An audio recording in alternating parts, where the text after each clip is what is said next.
നമസ്കാരം. ജ്യോതിരാജ് ആസ്ട്രോളജിക്കൽ ചാനലിൻ്റെ പുതിയൊരു വീഡിയോയിലേക്ക് എല്ലാ പ്രിയ പ്രേക്ഷകർക്കും സ്വാഗതം. ഇന്നത്തെ വീഡിയോയിൽ മേടം, ഇടവം, മിഥുനം, കർക്കിടകം, ചിങ്ങം, കന്നി എന്നീ 6 കൂറുകളിൽ ജനിച്ച 14 നക്ഷത്രക്കാരുടെ 2026-27 വിഷുഫലങ്ങളെക്കുറിച്ചാണ് പറയുവാൻ പോകുന്നത്. 14/4/2026 ചൊവ്വാഴ്ച, അതായത് 1201 ആണ്ട് മേടമാസം 1-ാം തീയതി രാവിലെ 9:32 സൂര്യൻ അതിൻ്റെ ഉച്ചരാശിയായ മേടം രാശിയിലേക്ക് പ്രവേശിക്കുന്നതോടുകൂടി വിഷുവത് പുണ്യകാലം തുടങ്ങുകയായി. എന്നാൽ മേടം രാശിയിലേക്കുള്ള സൂര്യൻ്റെ സംക്രമണം സൂര്യോദയത്തിന് ശേഷം വരികയാൽ ഈ വർഷം വിഷുക്കണി ദർശനം നടത്തേണ്ടത് മേടമാസം 2-ാം തീയതി, അതായത് 15/4/2026 ബുധനാഴ്ച പുലർച്ചയ്ക്കാണ്. ഇനി ആദ്യമായി മേടക്കൂറിൽ ജനിച്ച അശ്വതി, ഭരണി, കാർത്തിക ആദ്യപാദം എന്നീ 2.25 നക്ഷത്രക്കാരുടെ അടുത്ത ഒരു വർഷത്തേക്കുള്ള വിഷുഫലങ്ങൾ എന്തൊക്കെയാണെന്ന് നോക്കാം. ഈ നക്ഷത്രക്കാർക്ക് അവർ വിചാരിച്ചുറപ്പിച്ച പല കാര്യങ്ങളും നടപ്പിൽ വരുത്തിയെടുക്കുവാൻ സാധിക്കുന്ന ഒരു വർഷമായിരിക്കും 14/4/2026 മുതൽ അടുത്ത ഒരു വർഷം. ജോലി സംബന്ധമായും മറ്റും ചില യാത്രകളൊക്കെ ഈ സമയം ചെയ്യേണ്ടി വന്നേക്കാം.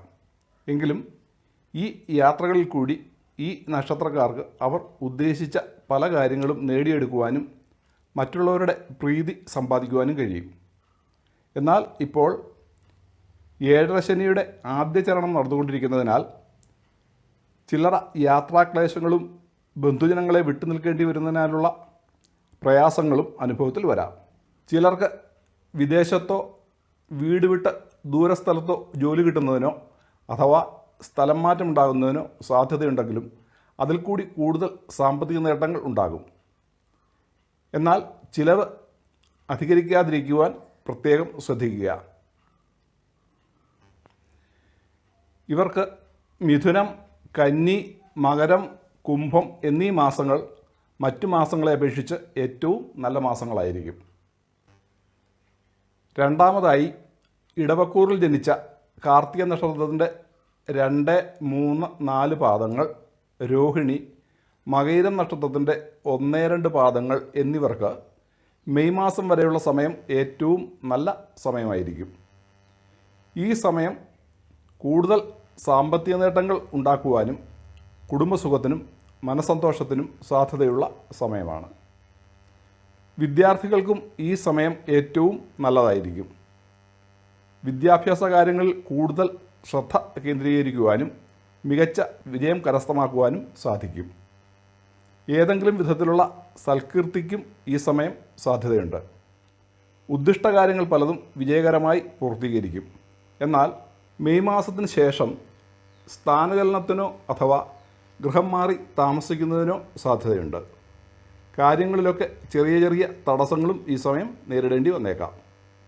ഇവർക്ക് കൃഷികളിൽ നിന്നും കൂടുതൽ ആദായവർദ്ധനവിനും നാൽക്കാലികളെ കൊണ്ടുള്ള സാമ്പത്തിക നേട്ടങ്ങൾക്കും സാധ്യതയുണ്ട്. കർക്കിടകം, തുലാം, കുംഭം, മീനം എന്നീ മാസങ്ങൾ മറ്റു മാസങ്ങളെ അപേക്ഷിച്ച് ഇവർക്ക് നല്ല മാസങ്ങളായിരിക്കും. മൂന്നാമതായി മകയിരം നക്ഷത്രത്തിൻ്റെ 3, 4 പാദങ്ങൾ, തിരുവാതിര, പുണർദം നക്ഷത്രത്തിൻ്റെ 1, 2, 3 പാദങ്ങൾ എന്നീ മിഥുനക്കൂറിൽ ജനിച്ച നക്ഷത്രക്കാർക്ക് മെയ് മാസം വരെ തൊഴിൽ രംഗത്ത് ചില പ്രതിസന്ധികളോ അഥവാ ജോലി സംബന്ധമായുള്ള യാത്രാക്ലേശങ്ങളോ ഒക്കെ നേരിടാൻ സാധ്യതയുണ്ടെങ്കിലും ജൂൺ മാസം മുതൽ തൊഴിൽ രംഗത്തെ പ്രതിസന്ധികൾ മാറിക്കിട്ടുന്നതിനും സാമ്പത്തിക നേട്ടങ്ങൾക്കും സാധ്യതയുണ്ട്. ഉദ്യോഗാർത്ഥികൾക്ക് പുതിയ നല്ല ജോലി കിട്ടുന്നതിനോ അഥവാ ഇപ്പോഴുള്ള ജോലിയിൽ സ്ഥാനക്കയറ്റം കിട്ടുന്നതിനോ സാഹചര്യമുണ്ട്. ധനപരമായി ഉയർച്ചയുണ്ടാകും. വ്യാപാര വ്യവസായങ്ങളിൽ ഏർപ്പെട്ടിരിക്കുന്നവർക്കും കൂടുതൽ സാമ്പത്തിക നേട്ടങ്ങൾ കൈവരും. വിദ്യാർത്ഥികൾക്ക് ഉന്നത വിദ്യാഭ്യാസത്തിനായുള്ള പ്രവേശന പരീക്ഷ പാസ്സാകുന്നതിനും ആഗ്രഹിച്ച ഇടങ്ങളിൽ പ്രവേശനം കിട്ടുന്നതിനും സാധ്യതയുണ്ട്. തൊഴിൽ സംബന്ധമായുള്ള മത്സര പരീക്ഷകളിലും മറ്റും മികച്ച വിജയസാധ്യതയുണ്ട്. ഭാര്യ അഥവാ ഭർത്താവിൽ നിന്നും കൂടുതൽ സാമ്പത്തിക നേട്ടങ്ങൾ ഉണ്ടാകും. ഭാഗ്യക്കുറിയും മറ്റും അടിക്കുന്നതിനുള്ള സാധ്യതയുമുണ്ട്. അവിവാഹിതരുടെ വിവാഹം നടന്നു കിട്ടുന്നതിനോ നല്ല നല്ല വിവാഹാലോചനകൾ വരുന്നതിനോ വിവാഹം ഉറപ്പിക്കുന്നതിനുള്ള യോഗമുണ്ട്. ഈ സമയം കുടുംബസുഖം വർദ്ധിക്കുകയും ചെയ്യും. ചിലർക്ക് ബന്ധുജനങ്ങളെ വേർപെട്ട് നിൽക്കേണ്ടി വരികയോ സ്വജനവിരോധം മൂലമുള്ള മാനസിക ക്ലേശങ്ങളോ ഉണ്ടാകാം. ഇവർക്ക് മേടം, ചിങ്ങം, വൃശ്ചികം, മീനം എന്നീ 4 മാസങ്ങൾ മറ്റു മാസങ്ങളെ അപേക്ഷിച്ച് നല്ല മാസങ്ങളായിരിക്കും. നാലാമതായി പുണർതം നക്ഷത്രത്തിൻ്റെ 4-ാം പാദം, പൂയം, ആയില്യം എന്നീ കർക്കിടകക്കൂറിൽ ജനിച്ച നക്ഷത്രക്കാർക്ക് ജനങ്ങളിൽ നിന്നോ സർക്കാരിൽ നിന്നോ ഉള്ള ബഹുമതികൾക്കും സ്ഥാനമാനങ്ങൾ ലഭിക്കുന്നതിനും സാധ്യതയുണ്ട്. ഈ സമയം ഇവരുടെ ജനപ്രീതി വർദ്ധിക്കുന്നതിനും വിശേഷ വസ്ത്രങ്ങളോ ആഭരണങ്ങളോ ലഭിക്കുന്നതിനും സാധ്യതയുണ്ട്. ഇവർ ആരോഗ്യകാര്യങ്ങളിൽ അല്പം ശ്രദ്ധിക്കുന്നത് നല്ലതായിരിക്കും. ചിലപ്പോൾ സ്ഥാനചലനത്തിനോ സ്വജനങ്ങളുമായുള്ള കലഹത്തിനോ ഉള്ള സാധ്യതയുണ്ട്. ധനപരമായ കാര്യങ്ങൾ കൈകാര്യം ചെയ്യുമ്പോൾ ധനനഷ്ടമുണ്ടാകാതെ സൂക്ഷ്മത പുലർത്തുന്നത് നല്ലതായിരിക്കും. മേടം, ഇടവം, കന്നി, ധനു എന്നീ 4 മാസങ്ങൾ ഇവർക്ക് മറ്റു മാസങ്ങളെ അപേക്ഷിച്ച് നല്ല മാസങ്ങളായിരിക്കും.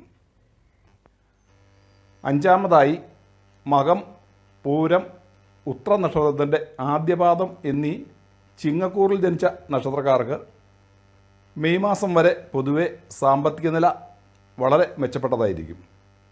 സന്താനങ്ങളിൽ നിന്നും ബന്ധുജനങ്ങളിൽ നിന്നുമുള്ള സാമ്പത്തിക നേട്ടങ്ങൾ ഉണ്ടാകും. എന്നാൽ ജൂൺ മാസം മുതൽ ഇവർക്ക് ചിലവ് അധികരിക്കുവാൻ സാധ്യതയുള്ളതിനാൽ അല്പം സൂക്ഷ്മത പുലർത്തണം. ഇവർക്ക് ജനങ്ങളുടെ പ്രീതി പിടിച്ചുപറ്റുന്നതിനും അവരുടെ ഇടയിൽ നേതൃസ്ഥാനം വഹിക്കുന്നതിനുമുള്ള സാധ്യതയുണ്ട്. വിദേശ രാജ്യങ്ങളിലോ ദൂരസ്ഥലങ്ങളിലോ ജോലി ചെയ്യുന്ന സന്താനങ്ങളെ സന്ദർശിക്കുന്നതിനുള്ള സാധ്യതയുണ്ട്.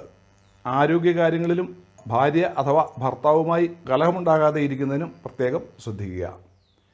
ഇടവം, മിഥുനം, തുലാം, മകരം എന്നീ 4 മാസങ്ങൾ ഇവർക്ക് മറ്റു മാസങ്ങളെ അപേക്ഷിച്ച് നല്ല മാസങ്ങളായിരിക്കും. 6-ാമതായി ഉത്രം നക്ഷത്രത്തിൻ്റെ 2, 3, 4 പാദങ്ങൾ, അത്തം, ചിത്തിര നക്ഷത്രത്തിൻ്റെ 1, 2 പാദങ്ങൾ എന്നീ കന്നിക്കൂറിൽ ജനിച്ച നക്ഷത്രക്കാർക്ക് പല പ്രകാരത്തിലുള്ള സാമ്പത്തിക ലാഭങ്ങളുണ്ടാകും. ഭാര്യ അഥവാ ഭർത്താവിൽ നിന്നോ അമ്മ വഴിയോ അഥവാ ബന്ധുജനങ്ങളിൽ നിന്നോ കൂടുതൽ സാമ്പത്തിക നേട്ടങ്ങളുണ്ടാകും. ഇവർ പുതിയ വീട് പണി തുടങ്ങുന്നതിനോ വീട് നവീകരിക്കുന്നതിനോ സാധ്യതയുണ്ട്. പുതിയ വാഹനങ്ങളും വാങ്ങാം. മാതാവിൽ നിന്നോ മാതൃതുല്യരായവരിൽ നിന്നോ ഉള്ള സ്നേഹവാത്സല്യങ്ങളും സഹായങ്ങളും ഉണ്ടാകും. ജനങ്ങളിൽ നിന്നും കൂടുതൽ പ്രീതി നേടിയെടുക്കുവാനും അവരിൽ നിന്നുമുള്ള സ്നേഹാദരങ്ങൾക്കും സാധ്യതയുണ്ട്. രാഷ്ട്രീയ രംഗങ്ങളിൽ പ്രവർത്തിക്കുന്നവർക്ക് അതിൽ കൂടുതൽ മികവുറ്റ രീതിയിൽ പ്രവർത്തിക്കുവാനും തിരഞ്ഞെടുപ്പുകളിൽ മത്സരിച്ച് വിജയം വരിക്കുവാനും സാധ്യതയുണ്ട്. യാത്രാക്ലേശങ്ങൾ ഈ സമയം ഉണ്ടാകാം. ചിത്ര നക്ഷത്രത്തിൽ ജനിച്ചവർ ആയുധങ്ങൾ കൈകാര്യം ചെയ്യുമ്പോൾ അല്പം ശ്രദ്ധിക്കണം. മൃഗങ്ങളെ കൊണ്ടും പക്ഷികളെ കൊണ്ടുമുള്ള ക്ഷതങ്ങളുണ്ടാകാതെയും സൂക്ഷിക്കണം. തീർത്ഥാടനത്തിനോ ഉല്ലാസയാത്രകൾ പോകുന്നതിനുള്ള സാധ്യതയുണ്ട്. കുടുംബ ഓഹരികളും ധനസഹായങ്ങളും ഈ സമയം ലഭിച്ചേക്കാം. സന്താനങ്ങളിൽ നിന്നും സഹോദരങ്ങളിൽ നിന്നും സാമ്പത്തിക നേട്ടങ്ങളുണ്ടാകാം. ഇവർക്ക് മിഥുനം, കർക്കിടകം, വൃശ്ചികം, കുംഭം എന്നീ 4 മാസങ്ങൾ മറ്റ് 8 മാസങ്ങളെ അപേക്ഷിച്ച് ഏറ്റവും നല്ല മാസങ്ങളായിരിക്കും.